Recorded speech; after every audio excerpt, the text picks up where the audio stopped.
Here we go. Hi and welcome. Sorry, there was a little bit of a lag. Um, let's have a check-in before we start. I start. Most of you know each other. Some of you don't know each other. This is the monthly Monday call. I have restructured that. I call that now the open question and answer coaching call of somatic consent. So if you have any question about anything about consent and this dynamic I'm working with embodiment, with somatic experiencing, that's the call that happens open and free for everybody who want to join once a month, every Monday, or every first Monday per month. But this call is in the academy every Monday from 7 till 8:30. So welcome. Just a few things. We have some open mic. We do a meditation. We go about 90 minutes. Make sure that your camera is on only when you want to show something. If you don't want to be seen, then switch your camera off at any time. And let's start with a little check-in.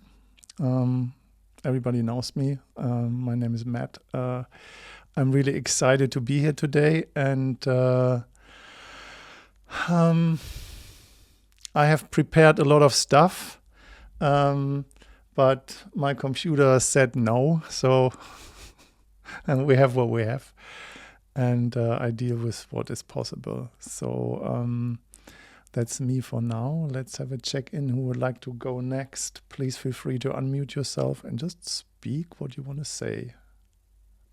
Yeah, I hear you very well. I said a few words about what we do. Everybody introduce themselves and maybe just share how do you know this work and just where you are and how you feel. Hi and welcome. You were in the April de-armoring training, right? Yeah. Yes. Hi and welcome. Okay, so some of you have been in the de-armoring training, some of you have not been in the de-armoring training. So what I would like to start with is with the hands meditation, so that we just have all the kind of embodied experience of what we're doing, and then we're just building on that. And I changed my camera. And I invite you to take an object in your hand and lean back, get in a comfortable position. So we do that for about 6-7 minutes or so. And feel free to keep your eyes open or close as you like. And important is that there's nothing to give, nothing to get here. Just be with something in your hand and just bring your attention to the sensation in your skin. And it's just for a few minutes just to feel and sense. And the invitation is to slow down your speed by half and slow down by half again. And while you move your object over your hands or your hand over the object, just notice the sensation there in your skin. How does it feel? And experiment and explore on different areas, maybe between your fingers or your palm, maybe your fingertip.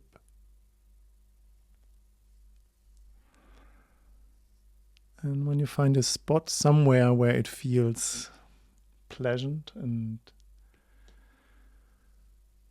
maybe even pleasurable, then I invite you just to stay there and just drink it all in, that sensation.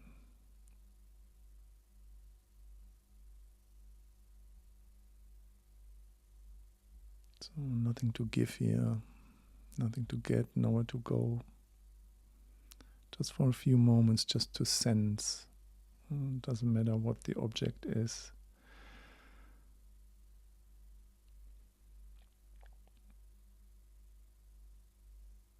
Just to feel, to sense.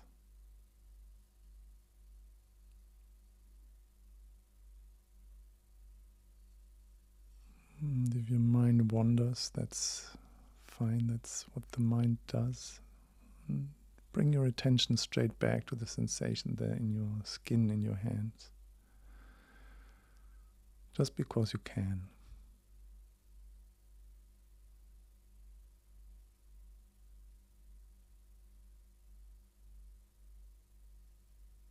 Doesn't mean anything.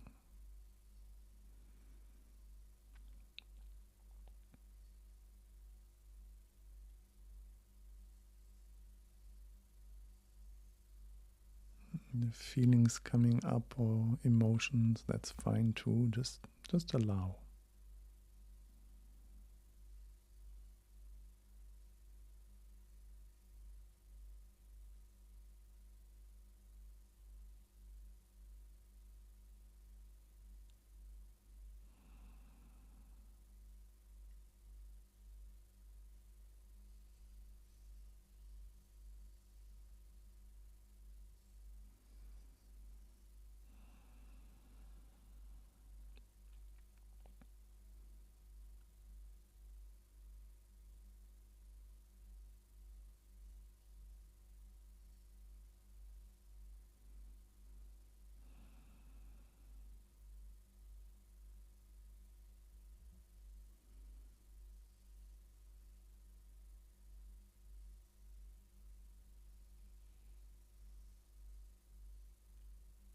Just while you feel with your hands this pleasant sensation, just recognize that you are in action by choice towards a felt sense in your skin. And you choose how much you want to experience here. And that's your choice.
And slowly and gentle, slow your movement down till you stop. Stay there for a moment and just notice what you notice within your body. How do you feel right now?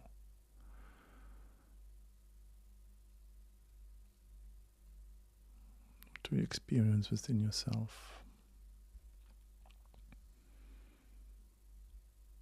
In your own speed, your own time, opening up your eyes. Bring your attention back to the screen.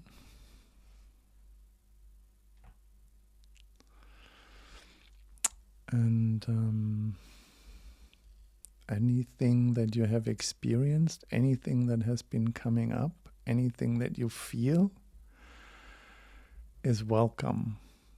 So anything you would like to share, please feel free if you have anything you would like to say. Please unmute yourself. And so please, during this entire time here, please continue feeling it. I have that always in my hand. And like Yoni said, I became a little bit addicted to that too. I wouldn't say it's an addiction, but what it does, it just calms me down. And the calming down effect is something that is really profound for me. And I was researching that. I have written as well a book, The Orgasmic Blueprint, and I have written it down there in that research. And why it calms down is that when we actually touch something and we're feeling pleasure, because there are so many nerve endings in our hands, and there's a massive part dedicated in our brain to our hands, that when we feel pleasure, we release in our central brain oxytocin, what is inhibiting the release of cortisol and adrenaline in the fight and flight center. So that's firing 4 times a second on a natural way. And what that does, when it's inhibiting the release of cortisol and adrenaline, we regulate our nervous system in a state of ease and relaxation.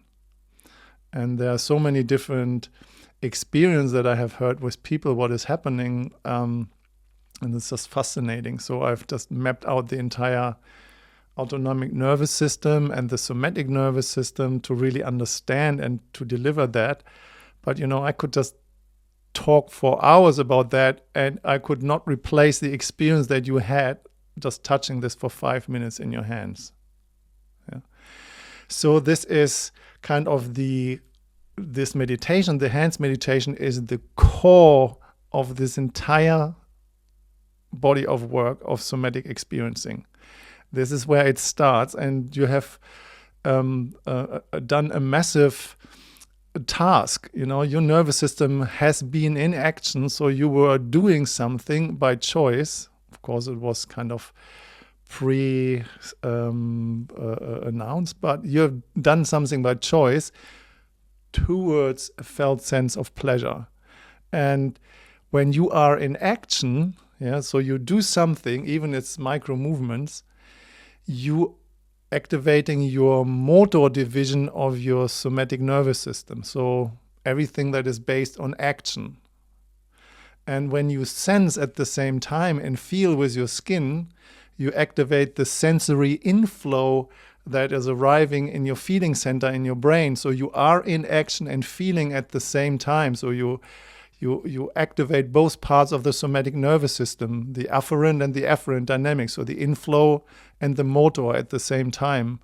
And what that does, it kind of short circuits somehow the brain and the nervous system and the body and the emotional feeling, and we're just landing in our body. And that in itself, on a regular base, I think it can't be an addiction. I think everything else that is an addiction is a replacement of that, of connection. So there is no side effects. It's not negative. It only has benefits. It's just really healthy for the body. It opens up the nervous system. It relaxes our body. It self-regulates, and this is absolutely a beautiful exercise. And then people ask me, so where is that going? What's the reason? Why are we doing that again and again and again? What's the idea behind that? And this is where my passion comes really in. When it comes to sensuality, when it comes to sexuality, and when it comes to proximity with other beings we want to be in connection with. So that we have this inflow open and can feel ourselves on somebody else without needing a response about how they feel. So the pure sensation of our skin when we touch, because we are pair bonders as mammals. We have learned in the very first year of our existence through touch, through sensuality, through connection, that this has been creating a massive impact in our development. And everything in our social engagement and our personal connection with other human beings is based on this level of touch and connection. So when it comes to relationship, the question is, can you touch somebody for yourself without the need of their response that is coming back when you touch them? So can you pure feel yourself, and can you stay in connection to yourself? And to do that, and there comes the consent part in, we need from that person that we touch their permission. Or from a person who touches you, you need their permission. Yeah. And this is the foundation of every relationship, literally, when it comes to intimate connection, to proximity, to sensuality, and to sexuality. And when this is in alignment with our kind of way of engaging in proximity, then we literally can recognize that all our action is based on, can we do something for ourselves and ask for permission if another person is involved. So this is literally the raw format of this entire work, and it questions literally every conditioning that we have based on behavior. We need to do something to belong. We need to provide something to be loved. And we need to make other people happy, to feel better about ourselves. Yeah, so all these dynamics, how we have been conditioned through, our upbringing, through society, and through, you can name it, wherever it's from. So the question here is, can you feel yourself, and can you use your attention and your presence to be in connection to your own sensation in the first place? And can you switch it on by choice? So this is the kind of the prompt for the day, because on this very day today, we just work with just the foundation, with the basics of it. But they are so profound that they need to be in place to kind of ripple it outwards in all other areas of this body of work. And questions, comments, any experiences, anything where this is difficult in your life, or where you have some doubts, or how to apply that in relationship, in your profession as maybe a hands-on practitioner, as a body worker, as a facilitator, as a provider of service, you can name it. All questions are welcome. And but first of all, I would like to ask a question to you, Ross. May I? Yeah? Okay. So you have done, you have written the first 20 pages in Betty's book, and you have done the course with Robin and Betty. Have you found something different than that what we have done in the training? Was there an upgrade to that what I have provided in the training, or was that similar? Yeah, it's so interesting. May I speak into that for a minute?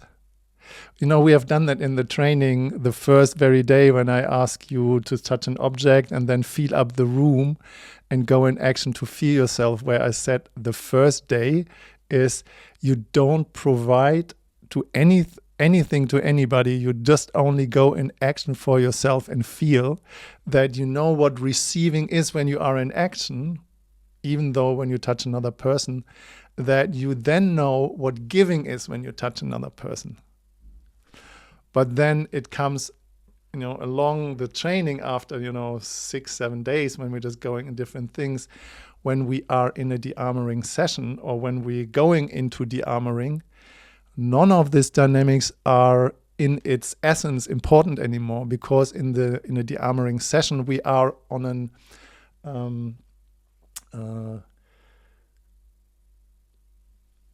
what's the word for that?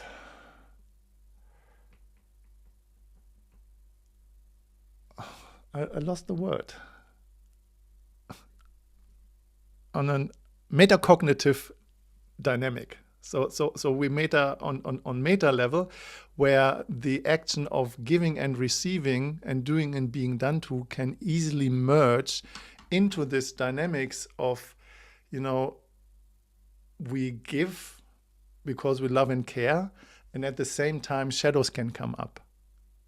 Yeah. Yeah. So the question then is, who is it actually for? Right. Yes, and then we can dive deeper into this dynamic. Yeah. Thank you for your sharing, Ross. Thank you. All right. So, any other questions, any other comments, or any other thing you would like to know? If you have any question in detail, I'm happy to share slides if you need, because pictures explain more than words. Any questions are welcome. Please feel free to unmute yourself. It's your turn. That's actually this is actually what happening in this metacognitive moment or metacognitive position. You multitask, you have to, and without multitasking, it doesn't work, because you just have to have all channels open. And what I would say from the perspective of a profession, when we in this meta space and come from a place of love and care, we want the best for our clients, right? Within our limits. Yeah. And the danger that I have seen for many practitioners, and as well with myself, is when we're dropping into that place that we know better than the client. And then we provide something that we think the client should experience or should enjoy. So when and that would be the answer, when you come from a place of love and care and you have all channels open, and you might maybe even know what's the best for the client, to come back to the client's intention. What is it that they want to experience? And if you have the feeling like, yes, this is what they want, and you can provide that, you have still the option to make an offer if they would like to have this and this experience as an upgrade. Yeah. And then you just actually have in the intake of a session, you see what the direction is, you see what the objection is, you see what they want to experience, and you keep that in mind when you guide them through the experience that they want to have. And partly of that is, and I really like it from that perspective as a practitioner or as a professional, you always can do less. But whenever you do more, it can feel invasive, or an invitation for a client based on, if you work with men, that they see that as an invitation that they know entitled to, I don't know, not cross a boundary, but test the limit, maybe. Yes, this is what most of the time happens. And this is what I'm in the de-armoring training, for example, really emphasize, that we all want the best for our clients. Yeah. And when we don't really know what they really need and what they want, and we try all the different things to get to the result that we think that they should have, that can be far away from that what the other person really wanted. And if this is the default of our profession, being a service provider, and we have learned through our upbringing, through our entire life, that it only counts what we provide makes us feel good about what we actually do, then it can be in connection with that shadow. We do and we give something because we need to get that response from a client because we don't have another setting of values.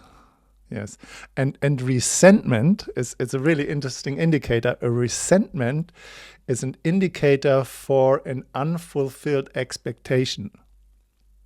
And when we have the expectation as a giver to provide something that we think the client should experience.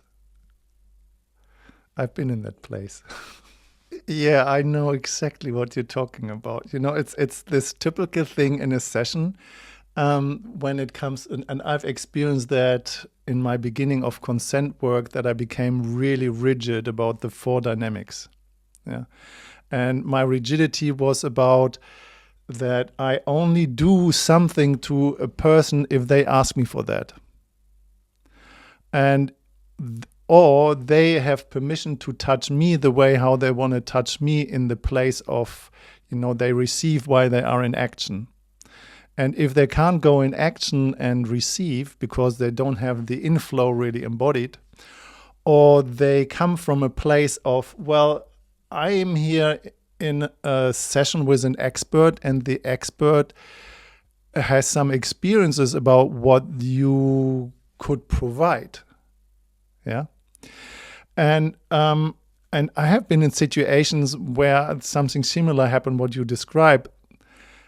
I had nothing to provide. I was asking the person what they wanted to receive, either being in action or asking me what to do. And then you come into this PUT situation, it's just like there's no polarity. There's nothing. It's just like it's boring as fuck. It's really, really boring.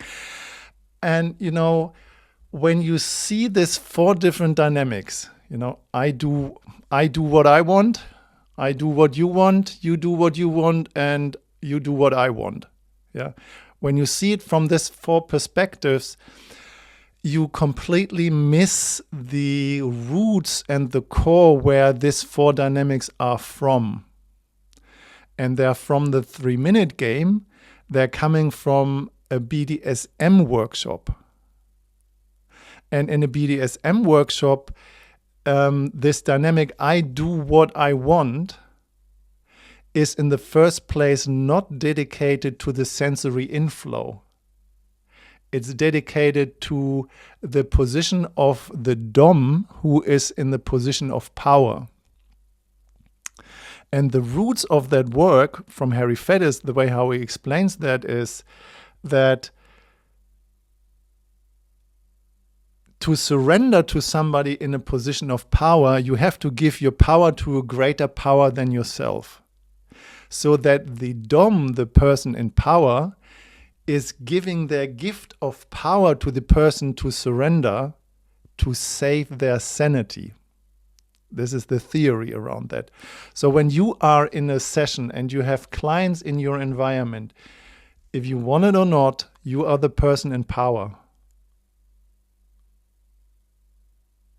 And when you are the person in power, your expertise is with everything that you have experienced in your life as a professional, everything that is in your expertise as a provider of body work or anything else is literally part of that work. Can you provide something that you feel might be the right thing for your client? It's similar what Claire Joy just said about that you use your position of power and make an offer to the client and really feel, I have a sense when I'm listening to you, since we are working together, that this would really benefit you. Would you like to try that? Something the client never have heard before, has no idea about that, and then they actually feel, okay, this is scary. I don't know if I can do that. And in the training I've been talking about the window of tolerance. Scary is a part of a dysregulation when you are safe, really, really, really safe in the comfort zone, there's no transformation happening. So you need to be capable of going into that scary space that you allow yourself to kind of dysregulate while you have one foot in the comfort zone, and you guide a client into an experience and make sure that they don't take the second foot out of the comfort zone into full dysregulation. So that means that you have to have enough broadband to see if a client has the capability of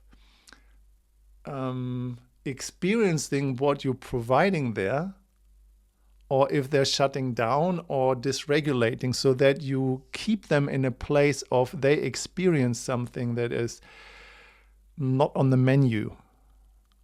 Sorry, I was a moment distracted. There was another person joining 1 hour too late, but I didn't let that person in. Yes, safety is relative, and safety doesn't exist. And if we are only hanging out in the safety zone, or in the comfort zone, or in the window of tolerance, or in this place of being completely regulated, we don't shift, we don't evolve, and we don't develop. And this is really interesting. Peter Levine said that the grandfather of somatic experiencing, that trauma is not a life sentence. Trauma is just the package that we have carrying with us, that allows us to transform something into another reality.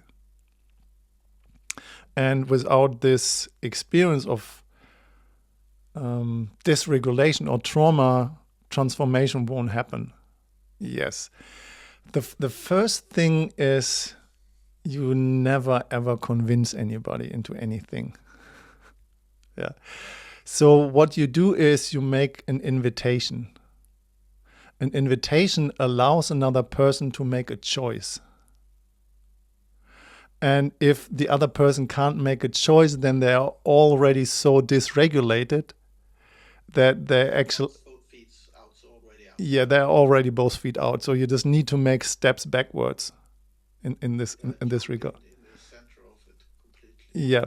So if you make an invitation about an experience that you want to provide for a client or for a person you're working with, the same as I said that to Yoni and to Claire Joy, is you make an invitation where you say, hey, I have an idea here. And this idea is we could do X, Y, Z. And with X, Y, Z, for example, everybody has done the de-armoring training, knows what that means, right? So I'm glad that you are. If you have a music. Right, I'm a rapper. You just definitely create some energy anyway. But if you just like you know, you have an advanced client and they have had massive experiences already, male or female, it doesn't really matter. And you think, they could benefit from this experience, then you need to explain what you're going to do, what is happening, how that could feel, what can come up for them. And then you ask that question, would you like to explore that? Would you like to experience that? And then let them ask questions. So important is when you push somebody in an experience, what you say was convincing. That would sound like, come on, just do it. Just come on, don't be a fucking sissy. Just jump. This is the opportunity. Just do it. This is pushing, and pushing doesn't give a choice. The opposite of pushing is creating an invitation, and that's a so-called pull. And the pull is just like, hey, there is this experience where, we can just do an internal work through your pelvic, your anus or your yoni, and in the throat at the same time, what creates a short circuit in your nervous system where your body can opening up and release all that tension and it's super beneficial, and it just, opens up your diaphragm and your vagus nerve activity. And I've done that many, many times. Would you like to explore that? Does it sound like this is something you would have an experience about? Yeah, absolutely. So what I would do is, like I said that with Claire Joy and Joni already, is, as an expert of that art, your job is being a detective and staying in the question. So you need to figure out, what is it that your client is stuck with? What is it that they want to explore and experience? And I have created a structure that calls the empowerment session, and that goes in 6 different levels. And I think I've written it down in the book, and I've shared in the training a little bit. In the empowerment session, is the first step is that I put my hand on somebody else's body where they want their hand. You've done that. And then the second step is that, well, I don't want to explain every step, but the sixth step of that is that you could provide something challenging like that. But before you do that, you need to know where they are, and based on where they are, you choose not to go more than they're actually capable of handling. So as a detective, you provide different experiences and let them choose from their own level of awareness where they are. And this is where you make an offer into, or an invitation.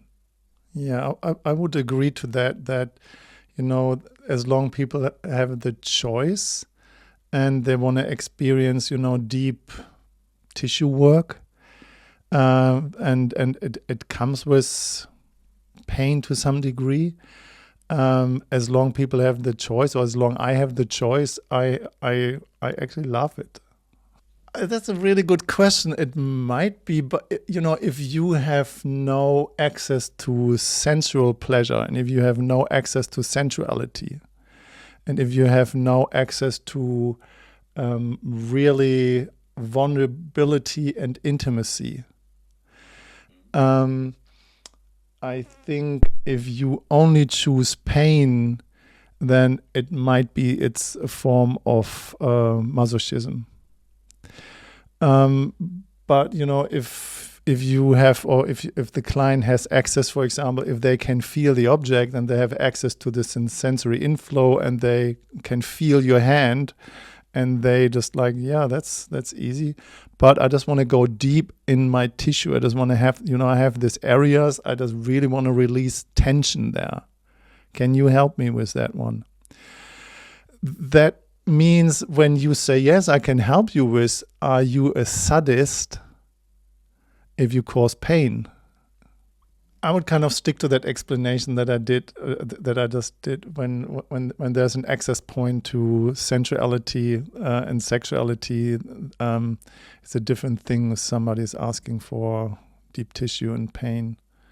Yeah. Anybody else has another opinion or another perception on that? So please.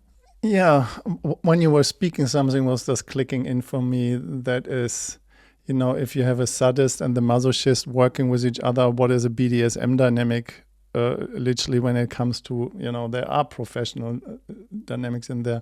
I think you're just only a masochist if you feel pleasure in the indirect route, if you're causing pain and that turns you on. Because it turns on the other person feeling pain, and they have that might be a great match. I guess to some degree we have all masochistic and sadistic kind of tendency, even if it's subtle. But being a de-armoring practitioner, we can't be afraid of causing somebody else pain, emotional pain, mental pain, or physical pain. Because through that pain, transformation is happening and possible.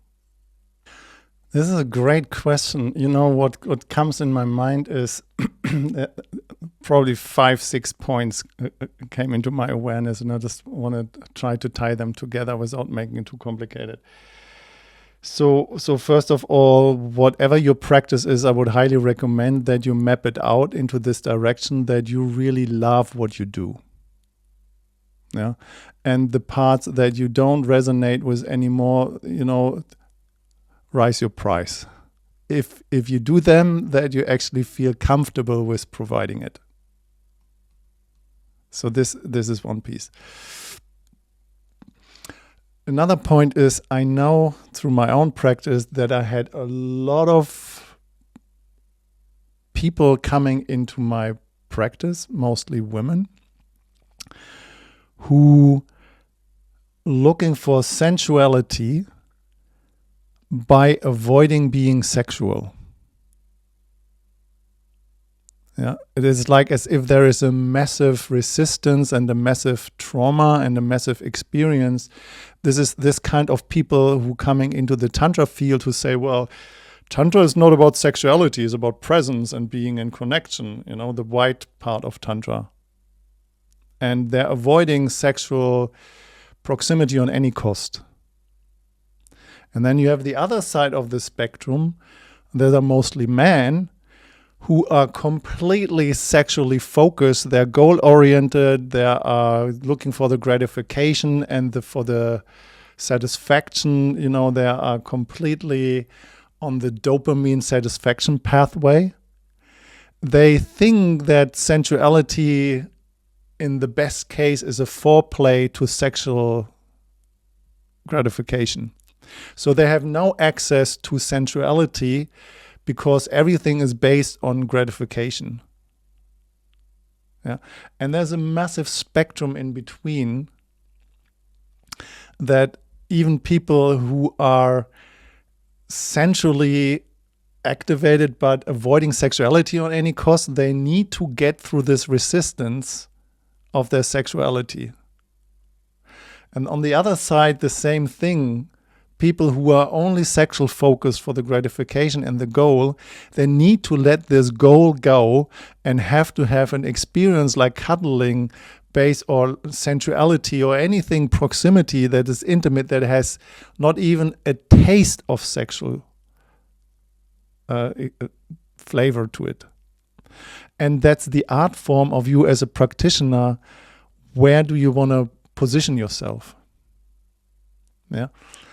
When I feel into you, as far as I can tell, can I share from that perspective? Yeah. There's a part, and just let me know if that resonates or not. But this is what comes up. I had many people in my studio, in my work, who desire a deep level of surrender. Yeah, and this level of surrender comes from that place what Harry Fettis shared, just like they have never experienced it in their life, to give their power to a greater power than themselves to save their sanity. What is an important part in our evolution, in our relationship to God, divine, our spiritual path. Yeah. And here comes the question, if that resonates with you. I'm, as a practitioner, I love to be in that position to bring people into that state of surrender. I'm choosing the action based on my expertise, based on what they want to experience. They have an experience that they never had before because they want to surrender finally to a greater power than themselves by being relatively safe. And I'm getting paid. Yeah. But I guess I know what you mean. But correct me if I'm not. So I think if people have a massive resistance against this sexual experience, I would never work with sexuality. I would work with a resistance. I would welcome the resistance. I would allow the resistance. I would amplify the resistance. I would celebrate the resistance. I would just go in full resistance and say, just like, just avoid it on any cost wherever you can, and just feel the expansion in your body, that you're totally welcome to resist everything that has to do with SEX. Sorry, I missed the last. Everything that has to do With SEX, with sex. Oh, sorry. Yeah. And then there is on one point. So I had this experience with many clients who had sexual abuse in their body, and that they found into that place that they could say with full certainty, I don't want to be touched at all. And I said, just like own up to that and say it with full power. Don't touch me. I don't want to be touched ever again. And say it. And then when they really express it from that perspective, they say on one point, well, actually that's not true, because there is a part in me that wants to be touched, but only in a certain way. And this is the same experience that I had with people who avoid sexuality on any cost. There is a way of sexuality that they enjoy, but on their values or on their behalf. And that's the point, to figure that out. How would that look like if you would have a sexual experience? What would be the best case for you to create a container and a frame that you have access to that, and even a tiny little bit? And then I let people choose. It's just like I help them to create a scenario or a container or a frame. So putting one foot a little bit, one toe out of the comfort zone, and then seeing, okay, I could imagine that. And just even talking about it, it doesn't even need to be experienced, just talking about it. And just, can I think I know what you mean. Let me know if it's not that. So when you just think back of the polyvagal theory, you have, you missed that. Oh, too bad. Okay, so let me explain it in a short term. So one part of the polyvagal theory is the safe side of the nervous system. One is the not safe side, the survival side. Yeah. If people have on the not safe side, on the survival side, a traumatic experience, like a near-death experience, people call themselves trauma survivors. They had really like a life threat and they came back on the other side. So this part of shutdown has been so difficult in their experience that on the safe side of the nervous system, the same neurological state that is called immobilization, so the surrender place, if whatever goes even close to this place of surrender and immobilization, if there is still a trauma trigger in the nervous system that will activate this part of the memory that is related to the shutdown and to the trauma. And what most people do is they avoid to rest and relax at all. And when they're ever in a place of getting immobile, they're getting scared and they respond with anger or they respond with hyperactivity. So what I would do is I would go into that, because surrender is not accessible, because there's too much stored in this part of the not safe side of the survival part of the nervous system. TRE, breath work, this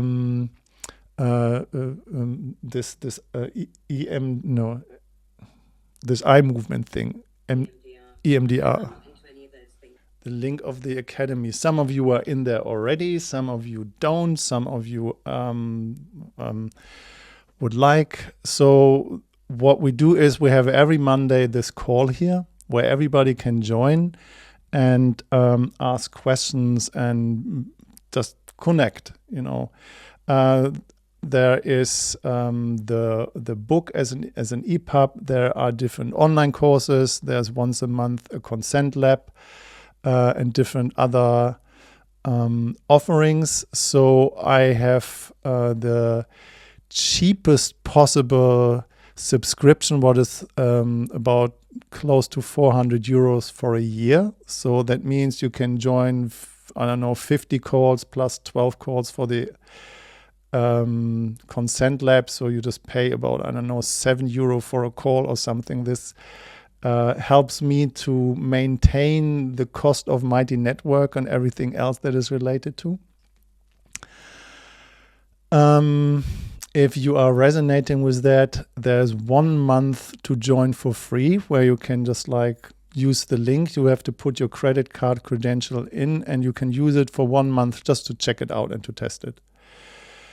If you resonate with what I offer, please feel free to join. If you don't, after a month, no question asked. Thank you, and I hope you enjoyed it.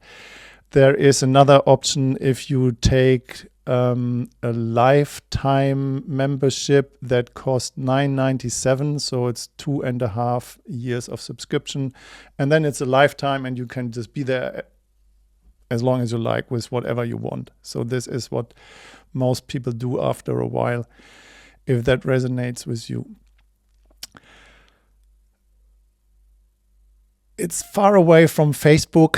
There are no advertising algorithm. The only advertising that you get is me posting sometimes and posting reminders that there is a call coming up, so that you get a reminder. I would love to welcome you. And before we close, I would like to ask you to take the object back in your hands. Just for a moment. And while you are in action and feeling at the same time, please feel free to unmute yourself with your eyes open and share a few words based on your own experience, what has been resonating most. Ben, thank you for joining today. Have a beautiful evening. I would love to welcome you again. If you have any questions based on the Academy and what is behind it, so this link will guide you to a landing page where you can read a little bit more. And if you need to know more, please feel free to reach out at any time. All right. Love yourself and enjoy the evening. Ciao for now.